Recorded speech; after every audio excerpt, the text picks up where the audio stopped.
जो कार्यक्रम है उसमें सीएम भूपेश बघेल का सम्मान किया जाना है और साथ ही कई मंत्री विधायक भी इस दौरान मौजूद रहेंगे। छत्तीसगढ़ के सीएम भूपेश बघेल ने पाकिस्तान के विदेश मंत्री बिलावल भुट्टो के विवादित बयान की निंदा की। उन्होंने कहा कि देश के प्रधानमंत्री के बारे में इस प्रकार का बयान बर्दाश्त नहीं होगा, इसका करारा जवाब दिया जाना चाहिए। हमारे देश के प्रधानमंत्री के बारे में किसी अन्य देश के नेता इस प्रकार की भाषा का प्रयोग कैसे कर सकते हैं? देखिए, बिलावल भुट्टो बच्चा है और वो जो बयान दिए उसकी निंदा करता हूँ।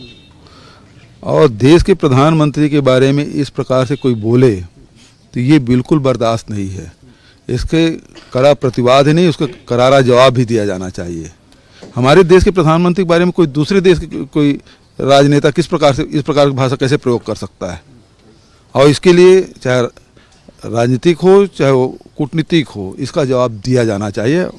देश के प्रधानमंत्री के साथ हम सब खड़े हैं। हमारे देश में सर कितना भी इंटरनल कॉन्फ्लिक्ट रहा है आपस में, हमारे राजनीतिक विचारधारा है, हम उसके प्रति प्रतिबद्ध हैं। लेकिन जब देश का मामला आएगा तो वो देश के प्रधानमंत्री, हम सब के प्रधानमंत्री हैं और उसके खिलाफ, उसके सम्मान में एक रत्ती भी कोई कमी आए, ये हमको बर्दाश्त नहीं। तो नया रायपुर में सीएम भूपेश बघेल ने राज्योत्सव स्थल पहुंचकर कांग्रेस अधिवेशन की तैयारियों का जायजा लिया। राज्योत्सव स्थल का निरीक्षण किया। फरवरी में कांग्रेस का राष्ट्रीय अधिवेशन प्रस्तावित है और इसी के मद्देनजर उन्होंने तैयारियों की प्रगति की जानकारी ली है।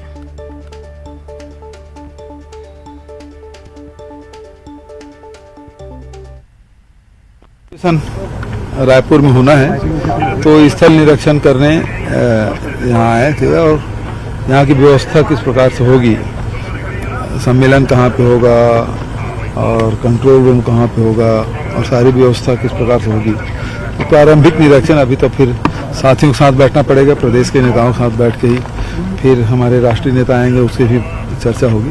तो प्रारंभिक रूप से निरीक्षण करने आया था। तो स्थल सर ये तय हो गया है क्या यहीं पे? हाँ, सारी व्यवस्था है यहाँ पे, तो इसलिए तो सम्मेलन स्थल तो यही होना चाहिए। और अब बात करेंगे मौसम की। जशपुर में बड़ी ठंड। जशपुर जिले का न्यूनतम तापमान 5 डिग्री सेल्सियस पहुंचा।